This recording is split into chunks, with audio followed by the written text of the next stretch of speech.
Hello students, today we continue our exercise 8th from sum number 3rd. Your sum 3rd is find the amount and compound interest on rupees 2500 for 2 years compounded annually. The rate of interest being 6% during the first year and 8% during the second year. तो principal जो हमारे पास given है 2500 for 2 years के लिए, principal 2500 for 2 years compounded annually की condition है, और rate of interest जो फर्स्ट ईयर के लिए गिवन वो 6% है और जो सेकंड ईयर के लिए गिवन है वो 8% है. Now see the solution of this sum. जो principal for the first year is 2500 था, रेट ऑफ इंटरेस्ट इज 6%, और जो सिंपल इंटरेस्ट आएगा उसका formula P into R into T/100. Principal is 2500, rate is 6 and time is 1. तो जब इसको solve करवाया तो ईयर हमारा सिंपल इंटरेस्ट जो आया 150.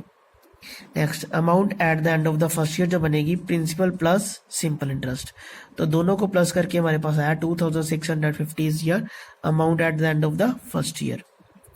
नाउ जो amount at the end of the first year होगी वो प्रिंसिपल बनेगा सेकंड ईयर के लिए, तो that means principal for the second year is 2650 and rate of interest is 8% and time is 1 year. तो इसमें जब सिंपल इंटरेस्ट का फॉर्मूला यूज किया P into R into T, principal था 2650, rate is 8 and time is 1. जब इसको solve कराया तो सिंपल इंटरेस्ट आया 212. तो हमने अमाउंट फाइंड करनी है at the end of the second year. तो सेकंड ईयर के लिए जो अमाउंट हमारे पास आएगी उसका formula same, principal plus simple interest जो बना था 2862, अमाउंट आ गई 2862. देन उसने बोला था and also find the compound interest. तो कंपाउंड इंटरेस्ट का फॉर्मूला है amount minus original principal. Principal जो फर्स्ट ईयर के लिए गिवन था, तो अमाउंट पर हमारे पास थी 2862 माइनस 2500, तो हमारा जो कंपाउंड इंटरेस्ट आया वो आया 362. Now your question number fourth, find the amount and compound interest on rupees 25,000 for 3 years at 6% per annum compounded annually. अब थर्ड सम में था जो फर्स्ट ईयर के लिए इंटरेस्ट था वो 6% एंड सेकंड ईयर के लिए 8%, बट इसमें 3 years के लिए जो रेट ऑफ परसेंट सेम ही लगेगा वो है 6%. Now solution of this sum, principal for the first year 25,000 था एंड रेट ऑफ इंटरेस्ट 6%, और जो यहाँ पे सिंपल इंटरेस्ट आया हमारा फाइंड करके वो आया था 1500.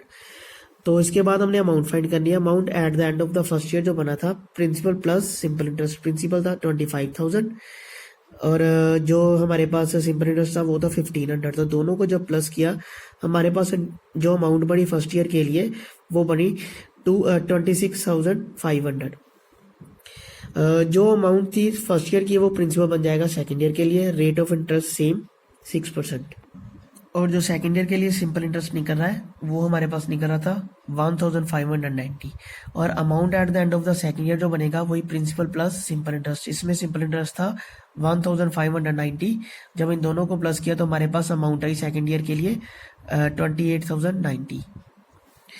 हमने जो अमाउंट फाइंड करनी है वो at the end of the third year के लिए फाइंड करनी है. तो हमें principal for the third year जो हमारे पास सेकंड ईयर की अमाउंट थी वो थर्ड ईयर का प्रिंसिपल बन जाएगा, और रेट ऑफ इंटरेस्ट उसने तीनों ईयर्स के लिए सेम लेने के लिए बोला था, वो था हमारे पास 6%. तो इसका सिंपल इंटरेस्ट जो निकलेगा वो आया था 1680.54. तो अमाउंट हमने फाइंड करनी थी. अमाउंट फाइंड करने के लिए हमने थर्ड ईयर के प्रिंसिपल प्लस सिंपल इंटरेस्ट को जब प्लस किया तो हमारे पास आ गया 29,775.4. तो उसने साथ में ही फाइंड करने के लिए बोला also find the compound interest. तो कंपाउंड इंटरेस्ट के लिए हमारे पास फॉर्मूला होता है अमाउंट माइनस प्रिंसिपल. अमाउंट थी हमारे पास थर्ड ईयर के लिए 29,775.4 एंड प्रिंसिपल था 25,000. तो हमारे पास इसको सोल्व करके आया 4,775.4. Students, your question number 5th, find the amount and compound interest on rupees 10,000 for 3 years at 10%. This question same as a question number 4th. And question number 6th, Karim look a loan of rupees 25,000 for the corporation bank at 12,000 per annum compounded annually. How much amount he will have to pay at the end of the third year? तो इसमें हमने सिर्फ सिर्फ amount find करनी है. Now your question number 7th, Manoj deposited rupees 15,625 in a bank at the 8% per annum. तो compounded annually how much the amount at the end of the third year, तो इसमें भी हमने अमाउंट फाइंड करनी है. Now ये question number 8. A person lent out at rupees 16,000 on simple interest and the same sum on compound interest for 2 years at 12 side 1/2%. एक जो person है वो 16,000 ले रहा है ऑन सिंपल इंटरेस्ट पे और सेम प्रिंसिपल ले रहा है कंपाउंड इंटरेस्ट फॉर 2 ईयर्स के लिए. तो हमने फाइंड करनी है find the ratio of the amounts received by him as a interest. जो सिंपल इंटरेस्ट और कंपाउंड इंटरेस्ट निकलेगा उसकी हमने रेशियो फाइंड करनी है आफ्टर द 2 ईयर्स के लिए. तो फर्स्ट ऑफ ऑल पे हम कंपाउंड इंटरेस्ट फाइंड करेंगे फॉर 2 ईयर्स. प्रिंसिपल गिवन है हमारे पास 16,000. Question number 8. Principal for the first year is 16,000 and rate of interest is 25/2%. And simple interest जो निकलेगा फॉर द फर्स्ट ईयर वो आएगा हमारे पास 2,000. यहाँ से जो अमाउंट बनेगी वो आएगी 18,000. Now principal for the second year, जो अमाउंट थी फर्स्ट ईयर का वो सेकेंड ईयर का प्रिंसिपल बनेगा.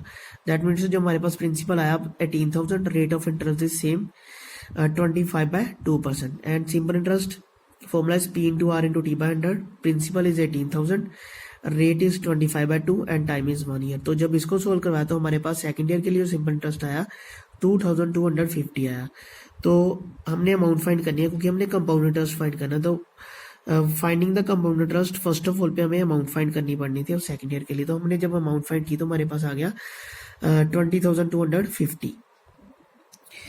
Compound interest amount minus original principal. Amount थी हमारे पास 20,250 एंड जो हमारे पास प्रिंसिपल था ओरिजिनल वो था 16,000. जब दोनों को माइनस कराया तो हमारे पास आ गया 4,250.